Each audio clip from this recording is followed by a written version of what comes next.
Bismillahirrahmanirrahim. Assalamualaikum warahmatullahi wabarakatuh. Alhamdulillah. Alhamdulillahilladzi bi ni'matihi tatimmus shalihat wa bi dzikrihi tatanazzalur rahmat wa bi ta'atihi tunalus sa'adat. Asyhadu an la ilaha illallah wahdahu la syarikalah wa ashhadu anna sayyidana Muhammadan abduhu wa rasuluh.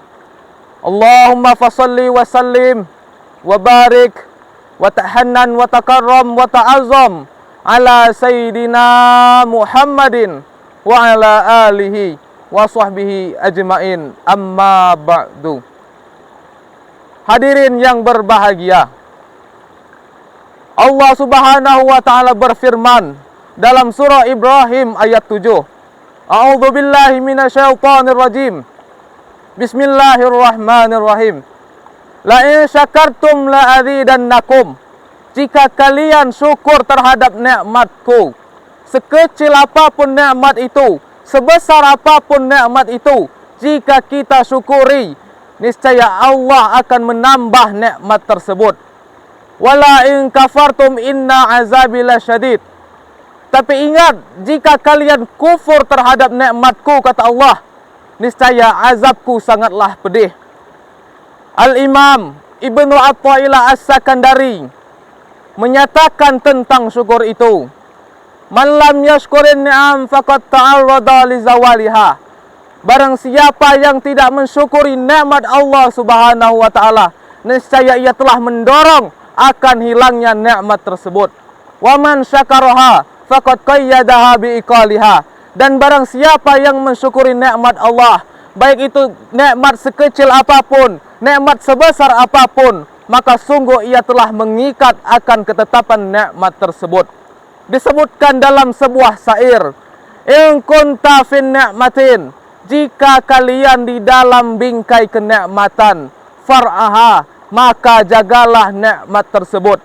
Fa innal ma'asi tuzillun ni'am, karena sesungguhnya kemaksiatan sangatlah cepat menghilangkan nikmat-nikmat tersebut.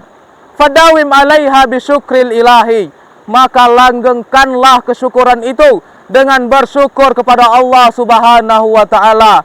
Fa innal ilaha sari'un niqam, karena sesungguhnya Allah Subhanahu wa taala sangatlah cepat menurunkan azabnya. Apabila kita ingin berfikir dengan jernih, maka cukuplah ayat yang sering kita baca, yang kita dengar, yang kita lihat di dalam Al-Quran sebagai pedoman kita untuk bersyukur kepada Allah Subhanahu wa taala di setiap saatnya. Hadirin yang berbahagia, waktu adalah barang yang paling berharga di dalam hidup manusia, yang tidak ada ukur harga nilainya. Segala sesuatu yang hilang akan dapat kembali kecuali waktu. Maka gunakanlah masa muda, kesempatan untuk menuntut ilmu dengan sebenar-benarnya.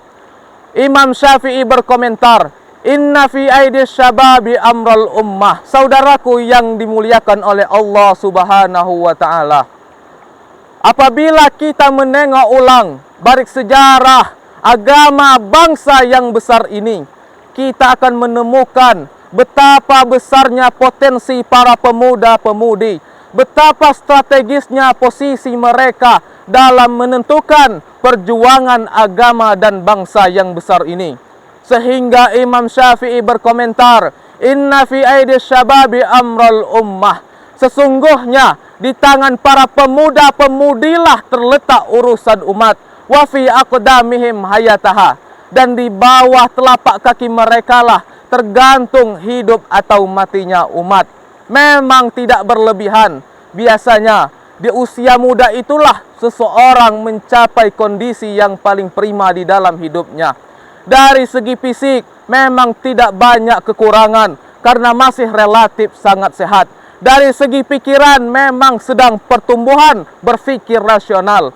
Namun sangat disayangkan, semua itu telah ditimpa oleh kemerosotan para pemuda-pemudi yang disebut-sebut sebagai generasi penerus agama dan bangsa yang besar ini. Kita sebagai para pemuda-pemudi patut kita untuk menyadari akan tanggung jawab yang kita pikul di bahu kita.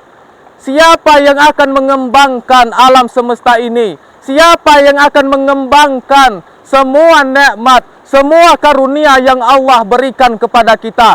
Jika para ulama telah meninggal, para kiai telah meninggal, para pemimpin telah meninggal, semua pejabat telah meninggal, yang akan menggantikan semua itu tidak lain dan tidak bukan adalah generasi pemuda dan pemudi di zaman sekarang.